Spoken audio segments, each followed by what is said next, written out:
Bruno Le Maire disait hier à une rencontre à laquelle vous étiez à Bercy, notamment sur les difficultés liées aux problématiques de l'énergie. Il y a 350 entreprises qu'on a identifiées qui se sont elles-mêmes identifiées comme en difficulté, mais on est très loin de ce qui existe vraiment. Vous, dans vos adhérents, vous en avez des milliers, vous représentez 400 milliards d'euros de chiffre d'affaires, 2 millions d'employés. Vous estimez à combien d'entreprises en grande difficulté ? Alors, c'est pas quelques centaines, c'est en dizaines de milliers qu'il faut les compter. Parce dizaines de milliers. Bruno Le Maire n'a pas du tout en tête l'ensemble du tissu des PME qui ne sont pas du tout protégés.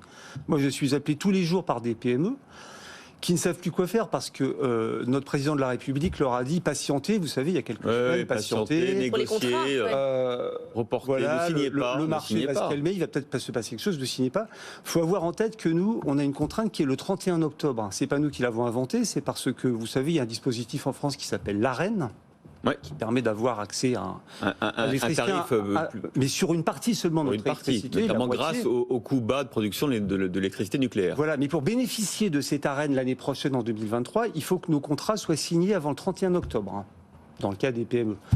Et bien on attendait, et donc on attendait notamment beaucoup de la réunion de hier avec Bruno Le Maire, et malheureusement il en est non seulement pas sorti grand-chose, mais il nous a clairement dit qu'il n'y avait pas de visibilité sur une quelconque amélioration. Il n'y a pas de visibilité, vous avez raison. Il n'y a pas de visibilité sur à quel prix on négocie les contrats, et si j'attends après le 31 octobre, je suis piégé, donc à quel prix je négocie aujourd'hui. Il n'y a pas de visibilité non plus sur le dispositif de soutien élargi, puisqu'il faut attendre l'accord de Bruxelles pour définir les modalités. Alors justement, on en a parlé. Il y avait deux pistes. Il y a une piste européenne et une piste française. Sur la piste européenne, il s'agissait d'essayer d'obtenir des Allemands et des Néerlandais qu'ils acceptent de plafonner le prix du gaz utilisé pour la production d'électricité.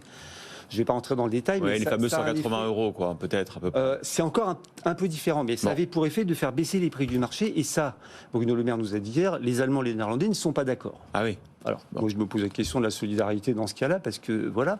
les Espagnols, ils ont réussi à avoir un système dérogatoire. Eh ben voilà, c'est ça qui est incroyable, c'est que... Alors, justement, beaucoup de pays voisins sont en train de mettre en place soit des systèmes dérogatoires, c'est le cas de l'Espagne, du Portugal, soit des boucliers tarifaires, c'est le cas des Allemands avec leurs 200 milliards d'euros. 200 milliards, C'est le cas des Anglais, il ne faut pas oublier, qui ont fait ça pour l'ensemble de leurs entreprises. C'est le cas des Polonais, on parle un petit peu moins, donc la France est isolée. Donc nous, entendant le fait qu'il n'y aurait pas de négociation, pas d'aboutissement à une négo européenne, on disait alors est-ce qu'il y aura au moins quelque chose pour protéger l'ensemble des entreprises ? Il nous a répondu non.